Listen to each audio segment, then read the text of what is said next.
Hello and welcome. You're watching To The Point. Part one of yesterday's interview with former Foreign Minister Narendra on Sonia Gandhi and why she never accepted the Prime Ministership in 2004 has attracted front-page headlines and dominated the news, not just on Headlines Today, but other channels as well.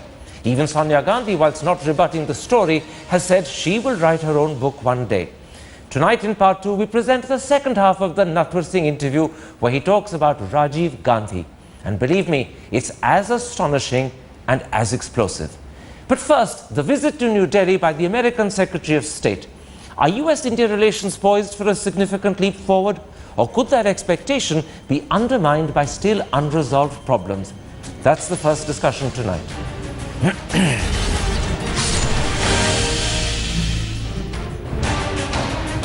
Now joining me to talk about John Kerry's visit in Indo-US relations are former Foreign Secretary Kamal Sibal, former Deputy National Security Advisor Leela Palapa, and the well-known senior writer at India Today, Jyoti Malhotra. Kamal Sibal, days before he arrived, said Secretary of State Kerry said the US and India can and should be indispensable partners for the 21st century, and that is, he added, the way we approach the Modi government and the way we view this particular time.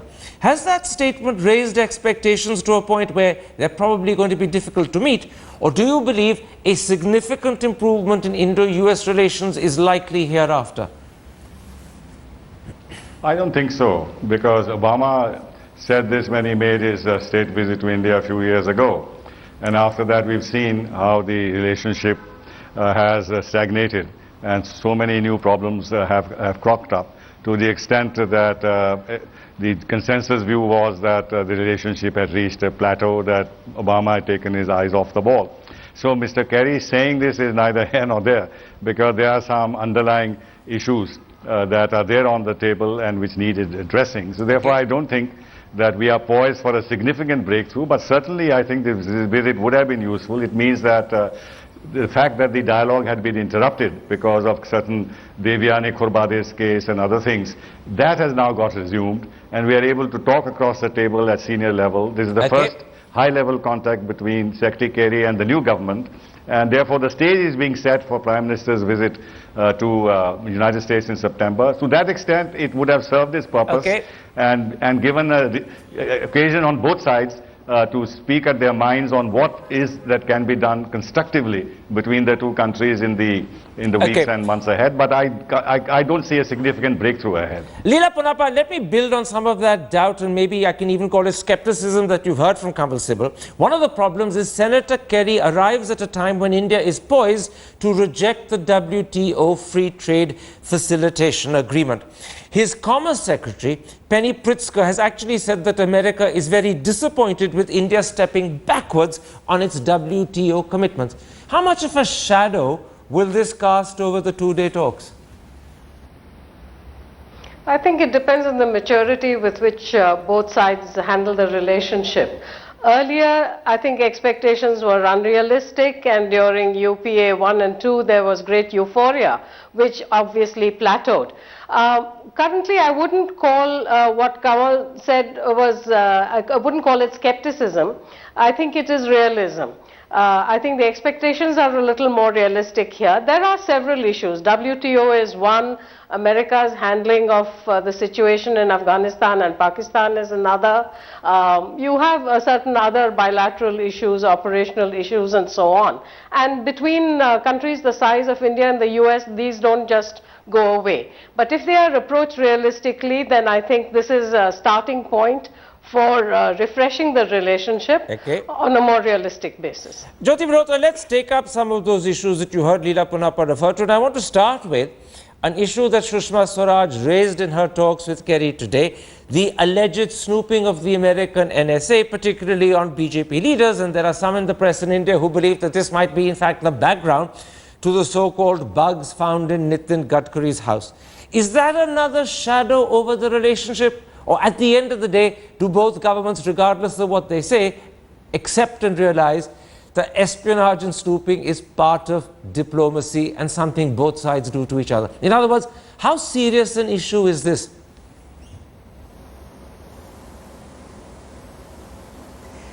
I think, Karan, both sides understand very well. I think friendly countries countries who are friends understand very well that they will snoop upon each other. What Sushma Swaraj was really doing was making it clear to her own constituency, to the BJP, to the RSS, that India is not going to take this lying down, meaning India doesn't want to be seen by the RSS and the BJP to be sort of secondary of importance in front of the US. So she's making it very clear, she's sending a very strong signal with John Kerry sitting right next to her, that we are equal to you, we are not a banana republic or a third world nation that is not going to tell you to back off. So she's made that very clear. Having got that out of the way, I think India wants to develop a good relationship with the United States, with the Obama administration. Prime Minister Modi will go there at the end of September, and this is a preparatory visit. This visit had to go down well. There have been nice things that both sides have said to each other. You're absolutely right. I think the Americans are very upset that India is holding out on the WTO trade facilitation deal. We don't know how that's going to pan out. But even if India is the only one that holds up the WTO, I think Narendra Modi, remember, he's a Gujarati. And for somebody like him, he understands that America is still the most powerful country in the world. India-US trade is about $100 billion. India has huge stakes in America. So snooping on the BJP, yes, I think Sushma Swaraj has made it very clear that they do not like it at all. But it's not going to stand in the way of an improved India-US relationship. This is what Kerry has come here for. The Devyani Ghobragadi affair is now finally under the table, and I think both sides will now look for newer and greener pastures. Now, Kamal Sibal, the Americans have two specific concerns. Let me take up the first of them with you. It's the Indian nuclear liability law, which they believe is a major obstacle to them reaping any benefits from the Indo-US nuclear deal, which they spectacularly helped India obtain. Now, Mr. Modi has a majority, but can he actually use that majority in Parliament to change the law and remove this obstacle, or is it unlikely, or is it even politically difficult? I don't think this will happen, and they won't do it, and they can't do it, because it's the BJP members of the opposition at that time who had introduced the clauses which the Americans are finding very difficult to accept. But I don't believe in this argument that the Nuclear Liability Act is such an important issue in the bilateral relationship that the whole quality of the relationship should be governed and determined by this. This is looking at it in a very transactional way. In fact, when the United States moved... Can I interrupt? You may not believe that it's an important issue. The point is, if the Americans believe it's an obstacle, then you're wishing it away won't work with the Americans. And the question is, they do think it's an obstacle. Let's assume they are able to build a couple of nuclear power plants. Does that change the whole quality of the relationship? Yes, some nuclear companies, US companies, Westinghouse and GE will make some money. You forget the Americans have a domestic constituency as well. If Sushma is concerned about hers over something as silly as snooping, surely the Americans are concerned about theirs, and that's an obstacle. No, but the issues are much larger. When they are having a year-long investigation into India's trade, investment and IPR policies, that is a more serious issue of local manufacturer contents. And that is a serious issue. I'll come to India's concerns in a moment's time. Let's first focus on American ones and then come to India's, otherwise our audience will be confused. Leela Ponnappa, another American concern is what they call the general ease of doing business in India. The American businessmen in particular have been complaining about this at various levels for well over a year. Now, to what extent will the Modi government's decision to increase FDI in insurance and defense and the fledgling moves it's making in terms of liberalizing labor laws at least ease American concerns, if not appease them? There are two aspects involved here. In fact, the last 3 points we've talked about all concern commercial issues. Your point regarding India's rejection of the WTO agreement, it's not really a rejection. It's a holding out. It's a negotiating position in order to get what we too want into WTO understandings regarding the agricultural subsidies. Likewise, the point about nuclear liability all hinges on the degree of commercial responsibility. Now, your point about the easing of FDI norms, merely raising the limit for FDI does not necessarily make for easier business practice. Here we are talking about customs process, the level of documentation. How many signatures does it take to bring a container down from a ship? And this is really where, unfortunately, we specialize, and we need to clean up our act. So there's no question that India needs to make the movement of trade easier at its customs points, at its other regulatory points. But I think the larger issues of policy involving limits on FDI and so on are somewhat beyond the whole business of ease of trade, and with regard to ease of trade, I'm pretty sure that we will see good progress. Now, Jyoti Malhotra, my apologies. One of the major concerns from the Indian standpoint is the forthcoming withdrawal of American troops from Afghanistan. By January, it will be down to just 9,800. Half that in 2016 and 0 in 2017. What sort of assurance, what sort of comfort will Sushma Swaraj and Narendra Modi be looking for from Kerry and then later on down the road from Obama on this specific issue? Yes, I think you're absolutely right. Afghanistan is a major sticking point between India and the US. Not only Afghanistan, but Pakistan as well, but we'll talk about that later. The problem is that the Americans supported the candidacy of Ashraf Ghani when actually India was openly, of course, supportive, did not support openly either Ashraf Ghani or Abdullah, the other candidate. But I think the Pakistanis and the Americans were one on supporting Ashraf Ghani until the Indians, I think, indirectly so what assurance are we looking for? That this was not such a great idea, which is why I think we're looking for the fact that there will be a stable government in Afghanistan. That's par for the course. But we're also looking for not only a stable but a strong president. Will Ashraf Ghani be that man? Will Abdullah be that man? You know, John Kerry has now said that there will be an audit of the election in Afghanistan.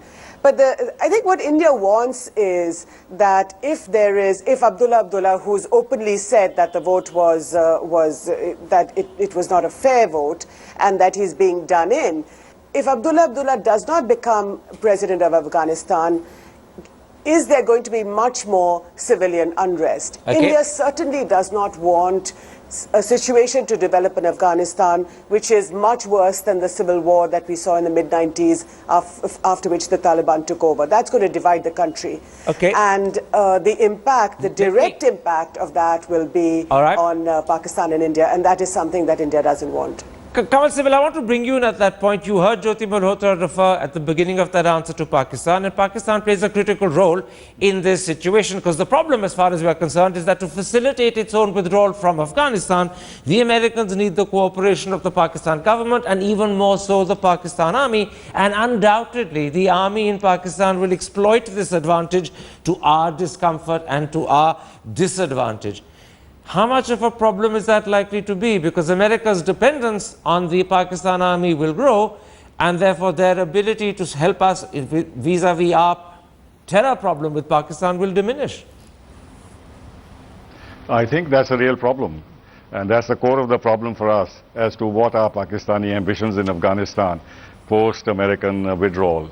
Are they going to actively disrupt the internal situation in Afghanistan, promote more Taliban activities, and try to carve out not only a sphere of influence but have some sort of a control over a future Afghan government, not immediately but in the medium term? That is one aspect. But I think beyond that we have two other concerns. Quickly. One is the kind of role that the United States would want to give to Pakistan later on, whether they want to use them to be able to curb the Taliban and the extremist elements, which is unlikely because Pakistan itself is being eroded from within by these elements. And secondly, their outreach to the Taliban, which is mysterious because they have released these Guantanamo detainees, and we are not very clear as to what is the nature of the dialogue with them. And this reaching out is problematic because it is encouraging, in fact, these forces politically. Okay. So therefore, I think more transparency is needed between India and United States on the matter. And whatever United States does is going to be problematic for us one way or the other, because Pakistan and Taliban elements are going to be going to play a part in America's calculation at India's expense, unfortunately. Leela Ponnappa, looking down the road to that meeting in September between our Prime Minister and their President, given the sort of problems that you've referred to, that Kamal Sibal and Jyoti Malhotra have referred to, how successful can that meeting be? It seems that there's an enormous willingness on both sides to turn a chapter and start a new book.